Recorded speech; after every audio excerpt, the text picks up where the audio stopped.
નમસ્કાર વિદ્યાર્થી મિત્રો, સ્વાગત છે તમારું ફરીથી એકવાર અમારી યુટ્યુબ ચેનલમાં સ્ટડી વિથ જનમ શર્મા. તો આજે આપણે શીખવાનું છે ચેપ્ટર નંબર 1નું સ્વાધ્યાય 1.1નો પ્રશ્ન નંબર 2. તમને સ્ક્રીન ઉપર દેખાતું હશે ક્વેશ્ચન. નીચે આપેલ જોડીઓનો ગુસા અને લસા શોધો અને ગુસા ગુણ્યા લસા બરાબર બંને પૂર્ણાંકોનો ગુણાકાર થાય તે ચકાસો. અહીંયા સૌ પ્રથમ આપણે 26નો અવયવ પાડીશું. 26ના અવયવ આપણે પાડીએ તો 13 દુ 26 અને 13 એકા 13. બાજુમાં 91ના અવયવ પાડીએ. ચલો 13 સિત્તા 91 7. અહીંયા 13 અને 13 એકા 13. ચલો હવે સૌથી પહેલાં આપણે શું શોધીશું? ગુસા શોધીશું. ગુસા બરાબર, ગુસાનો નિયમ યાદ છે? હા. શું? તો બધું જ નહીં લેવાનું, કોમન લેવાનું. પણ કેવી ઘાત? નાની ઘાત. ચલો 13 અને અહીંયા આગળ લસા શોધી દઈએ. તો લસામાં કે શું લેવાનું? લસામાં બધું જ લેવાનું, પણ રિપીટ થવું જોઈએ નહીં, મોટી ઘાત લેવાની. સૌથી પહેલાં 2 ગુણ્યા 7 ગુણ્યા 13. ચલો 7 13 સિત્તા 91 ને 91 ને 91 દુ 182. હવે આપણે શું કરીએ? તો હવે આપણે કરીએ એ બે સંખ્યાઓનો ગુણાકાર. ગુસા ગુણ્યા લસા. ગુસા કેટલો આવ્યો આપણો? 13 અને લસા કેટલો આવ્યો? 182. ચલો તો આપણે કરો 182 ગુણ્યા 13. જવાબ આવશે 2366. હવે આપણે બીજી બાજુ શોધીએ બંને સંખ્યાઓ.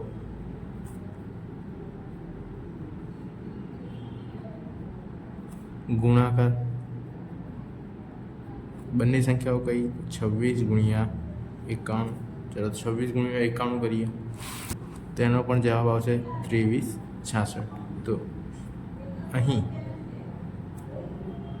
ગુસા ગુણ્યા લસા બરાબર બંને સંખ્યાનો ગુણાકાર થાય. હવે આપણી પાસે બીજો દાખલો છે જેની રકમ છે 510 અને 92. સૌથી પહેલાં આપણે 510ના અવયવ પાડીએ. તો 510ના અવયવ પાડીશું તો સૌથી પહેલાં 2 વડે ભગાશે. તો 2 દુ 4, 1 વધ્યા બાજુમાં ગયા, 2 પંચા 10, 1 વધ્યો બાજુમાં ગયા, 2 પંચા 10. ચલો આગળ વધીએ. હવે 2 વડે ભગાશે નહીં, કેમ? તો કે એકમનો અંક શું છે? 5 છે. તો આપણે એને ભાગીએ 3 વડે. તો 3 ઈઠા 24, 1 વધ્યા બાજુમાં ગયા, 3 પંચા 15 થશે. હવે આપણી જોડે આવ્યું 85. હવે 3 વડે પણ નહીં ભગાય, કેમ? તો બેનું ટોટલ કેટલું થાય છે?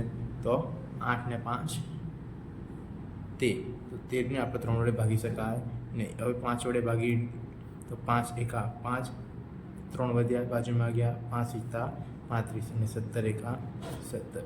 બાજુમાં આપણે 92ના અવયવ પાડીએ. 92ના અવયવ પાડીશું તો પહેલાં 2 વડે ભાગીશું. 2 ચોક 8, 1 વધ્યા બાજુમાં ગયા, 2 છંક 12, 23 દુ 46 અને 23 એકા 23.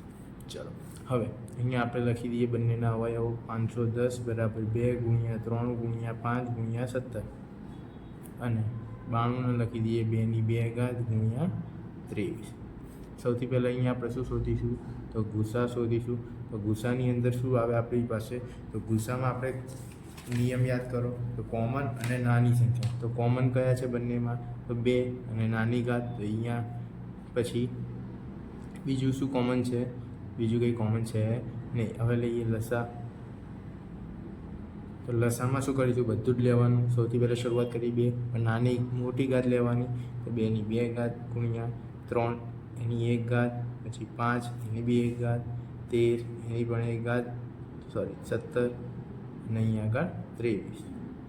ચલો તો 2 દુ 4 ગુણ્યા 3 ગુણ્યા 5 ગુણ્યા 17 ગુણ્યા 23. હવે આપણે આનો ગુણાકાર કરીએ. 4 તરી 12 પંચા 60, 60 ગુણ્યા 17 કરીએ. 60 1020 અને 1020 ગુણ્યા આપણે કેટલા કરીશું? 23. તો આપણે અહીંયા આગળ જવાબ આવશે 23,460. ચલો હવે આપણે સૂત્ર મૂકી દઈએ. સૌથી પહેલાં ગુસા ગુણ્યા લસા. ચલો, તો ગુસા આપણો કેટલો આવ્યો હતો? તો ગુસા આપણો આવ્યો હતો 2 અને લસા આવ્યો આપણો 23,460. ચલો, 2 ગુણ્યા 0 તો 0, 2 છે 12નો બગડો, વધી પડી 1, 2 ચોક 8 ના 1, 9, 2 તરી 6 અને 2 દુ 4. તો આપણું એમનો જવાબ આવ્યો 46,920. બીજી બાજુ બે સંખ્યાઓનો ગુણાકાર એટલે 510 ગુણ્યા 92. ચલો, તો એનો બી આપણો જવાબ આવશે 46,920. મતલબ કે અહીંયા આગળ ગુસા ગુણ્યા લસા બરાબર બંને સંખ્યાનો ગુણાકાર થાય. અહીંયા આપણો દાખલો નંબર 2 પતી ગયો. આશા રાખું છું કે તમને આમાં ખબર પડી હશે. તો મળીશું નવા વિડીયોમાં એક નવા પ્રશ્ન સાથે. તો તમને જો વિડીયો પસંદ આવે તો વિડીયોને લાઈક કરો, અન્ય મિત્રો સાથે તમારા શેર કરો અને ચેનલને સબસ્ક્રાઈબ કરવાનું ભૂલશો